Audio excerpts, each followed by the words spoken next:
जय भोलेनाथ प्रिय भक्तों, आज 23 सितंबर 2024 को आश्विन माह के कृष्ण पक्ष की षष्ठी तिथि है और आज हम सुनेंगे सोमवार की व्रत कथा। सोमवार व्रत भगवान शिव को प्रसन्न करने के लिए रखा जाता है। इस व्रत को करने से शिव भक्तों की सारी मनोकामनाएं पूर्ण हो जाती हैं।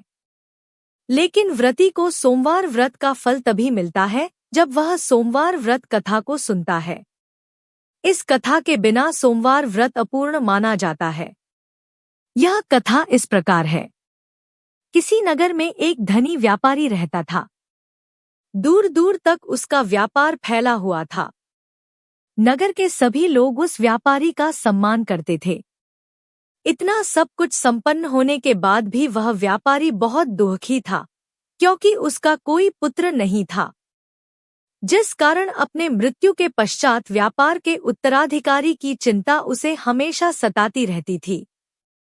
पुत्र प्राप्ति की इच्छा से व्यापारी प्रत्येक सोमवार भगवान शिव की व्रत पूजा किया करता था और शाम के समय शिव मंदिर में जाकर शिवजी के सामने घी का दीपक जलाया करता था।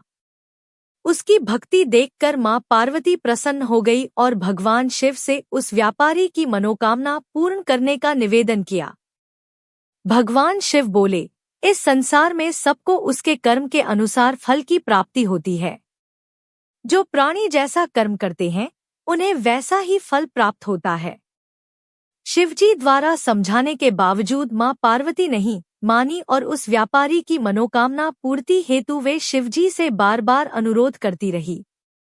अंततः माता के आग्रह को देखकर भगवान भोलेनाथ को उस व्यापारी को पुत्र प्राप्ति का वरदान देना पड़ा।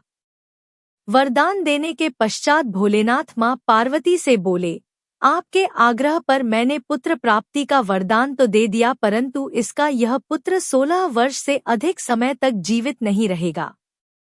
उसी रात भगवान शिव उस व्यापारी के स्वप्न में आए और उसे पुत्र प्राप्ति का वरदान दिया और उसके पुत्र के 16 वर्ष तक जीवित रहने की भी बात बताई।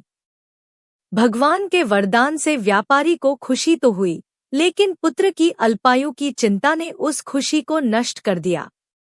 व्यापारी पहले की तरह सोमवार के दिन भगवान शिव का विधिवत व्रत करता रहा।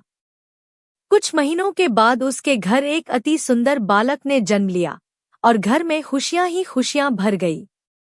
बहुत धूमधाम से पुत्र जन्म का समारोह मनाया गया, परंतु व्यापारी को पुत्र जन्म की अधिक खुशी नहीं हुई, क्योंकि उसे पुत्र की अल्पायु के रहस्य का पता था। जब पुत्र 12 वर्ष का हुआ तो व्यापारी ने उसे उसके मामा के साथ पढ़ने के लिए वाराणसी भेज दिया। लड़का अपने मामा के साथ शिक्षा प्राप्ति हेतु चल दिया। रास्ते में जहां भी मामा भांजे विश्राम हेतु रुकते, वहीं यज्ञ करते और ब्राह्मणों को भोजन कराते। लंबी यात्रा के बाद मामा भांजे एक नगर में पहुंचे। उस दिन नगर के राजा की कन्या का विवाह था, जिस कारण पूरे नगर को सजाया गया था।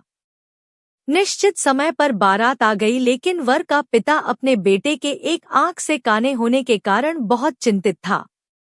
उसे भय था कि इस बात का पता चलने पर कहीं राजा विवाह से इनकार न कर दे, इससे उसकी बदनामी भी होगी।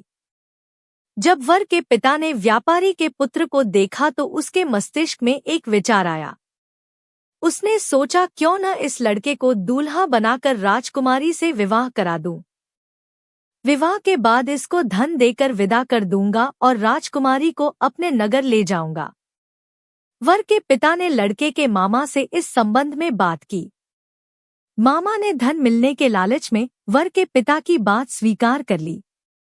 लड़के को दूल्हे का वस्त्र पहनाकर राजकुमारी से विवाह कर दिया गया। राजा ने बहुत सारा धन देकर राजकुमारी को विदा किया।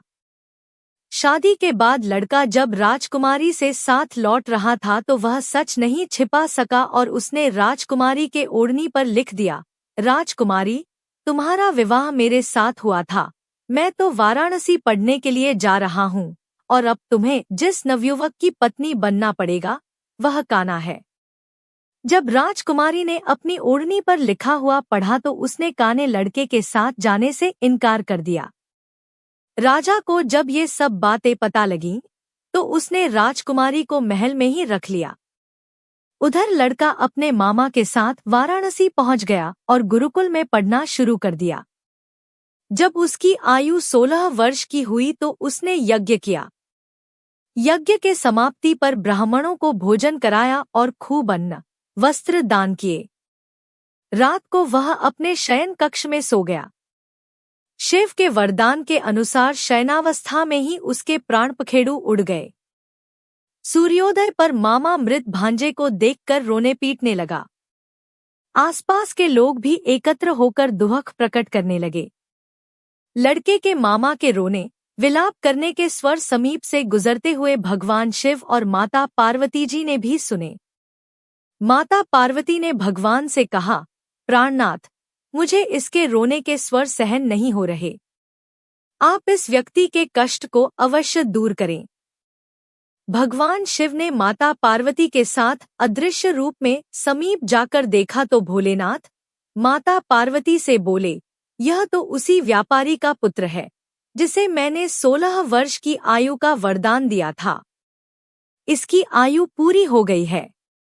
मां पार्वती ने फिर भगवान शिव से निवेदन कर उस बालक को जीवन देने का आग्रह किया। माता पार्वती के आग्रह पर भगवान शिव ने उस लड़के को जीवित होने का वरदान दिया और कुछ ही पल में वह जीवित होकर उठ बैठा। शिक्षा समाप्त करके लड़का मामा के साथ अपने नगर की ओर चल दिया। दोनों चलते हुए उसी नगर में पहुंचे जहां उसका विवाह हुआ था। उस नगर में भी यज्ञ का आयोजन किया। समीप से गुजरते हुए नगर के राजा ने यज्ञ का आयोजन देखा और उसने तुरंत ही लड़के और उसके मामा को पहचान लिया। यज्ञ के समाप्त होने पर राजा मामा और लड़के को महल में ले गया और कुछ दिन उन्हें महल में रखकर बहुत सा धन, वस्त्र आदि देकर राजकुमारी के साथ विदा कर दिया।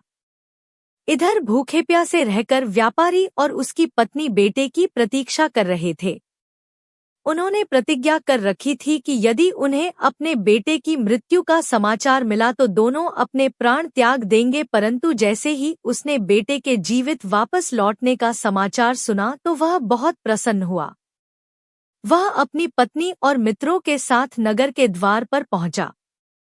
अपने बेटे के विवाह का समाचार सुनकर पुत्रवधू राजकुमारी को देखकर उसकी खुशी का ठिकाना न रहा। उसी रात भगवान शिव ने व्यापारी के स्वप्न में आकर कहा, हे श्रेष्ठी, मैंने तेरे सोमवार के व्रत करने और व्रत कथा सुनने से प्रसन्न होकर तेरे पुत्र को लंबी आयु प्रदान की है।